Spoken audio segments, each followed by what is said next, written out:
धृतराष्ट्राने गांधारीला पत्नी मानण्यास नकार का दिला? महाभारताच्या विशाल सागरात असंख्य कथा दडलेल्या आहेत. काही युद्धाच्या, काही प्रेमाच्या, काही निष्ठेच्या आणि काही नियतीच्या. पण त्यात एक कथा आहे जी मनाला अस्वस्थ करते, कारण ती आहे एका राजाची ज्याने आपल्या हृदयाला आपल्या डोळ्यांप्रमाणेच बंद करून ठेवले.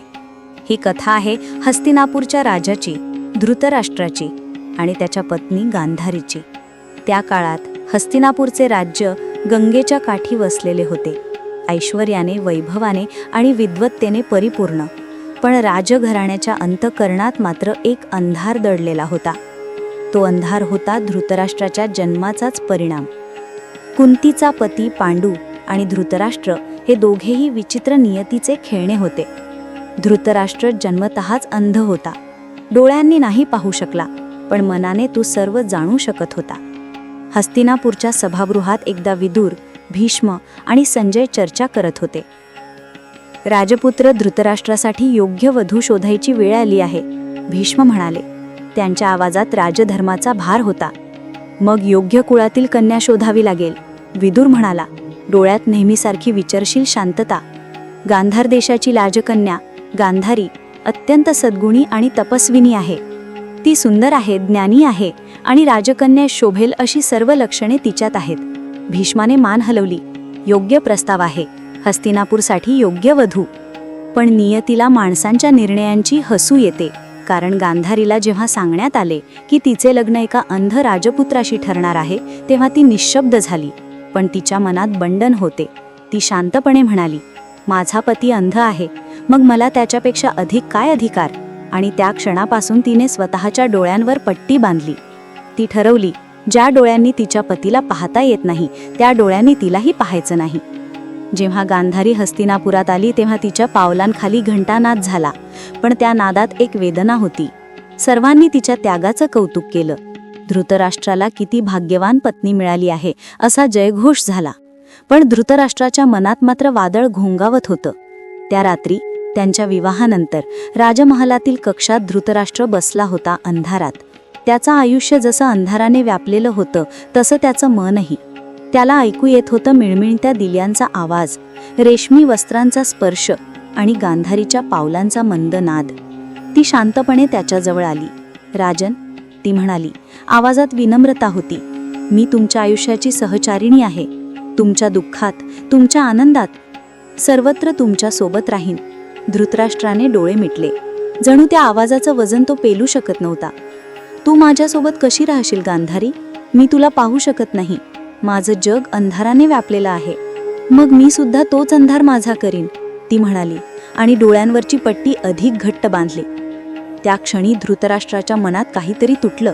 त्याला समजलं, ही स्त्री त्याच्यावर दया करत आहे की त्याच्यापेक्षा अधिक पवित्र ठरत आहे. त्याने थंडपणे विचारलं, तू ही पट्टी का बांधलीस?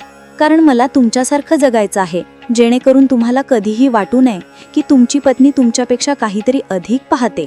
धृतराष्ट्राच्या ओठांवर कटू हसू उमटलं. पण तू स्वतःचं सौंदर्य, प्रकाश आणि जगाचं दर्शन सगळं गमावलंस आहेस. हे त्याग आहे की अहंकार? गांधारी थोडी दचकली. अहंकार? हो, धृतराष्ट्र म्हणाला, कारण तू स्वतःला माझ्या इतकी बनवायचं ठरवलंस. पण तू माझ्या वेदनेला जाणू शकते का? मी अंध आहे, पण तुला पाहण्याची इच्छा तरी होती.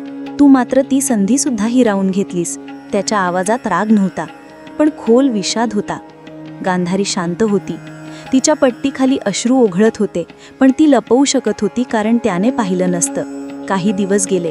राजदरबारात उत्सव साजरे झाले, पण त्यांच्या दरम्यान एक दुरावा होता, न बोललेला, न व्यक्त झालेला.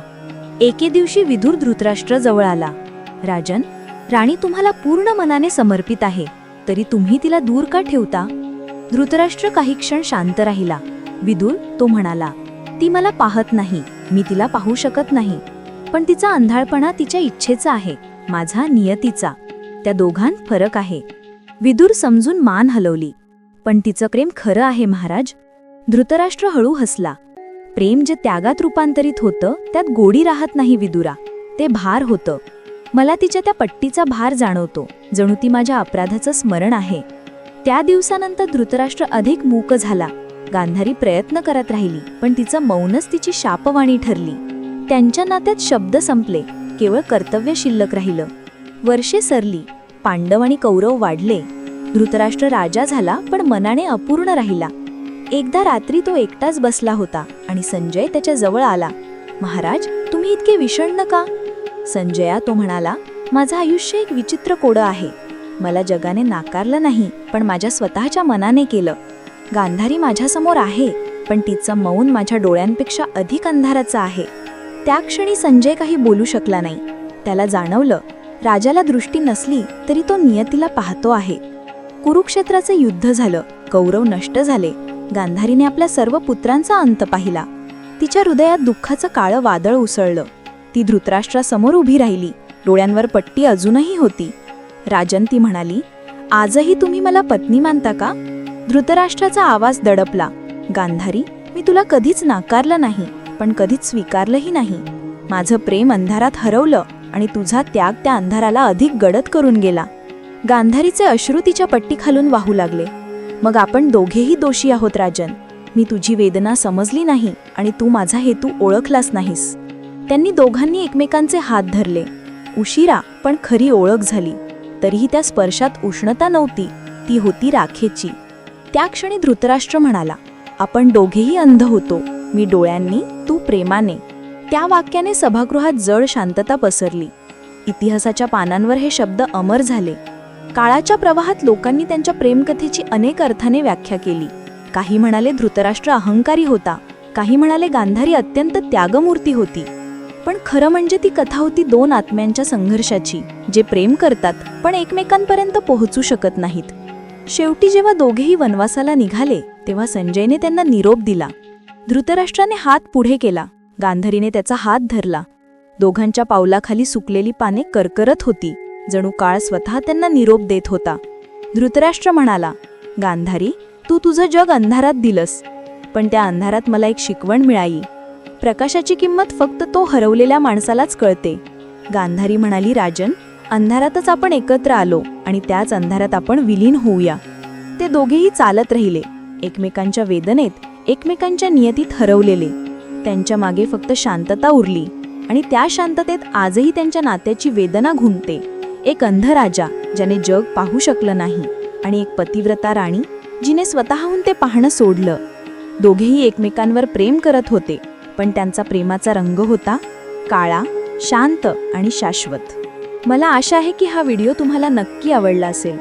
व्हिडिओ आवडला असेल तर एक लाईक नक्की करा आणि कॉमेंटमध्ये जय श्रीकृष्ण नक्की लिहा.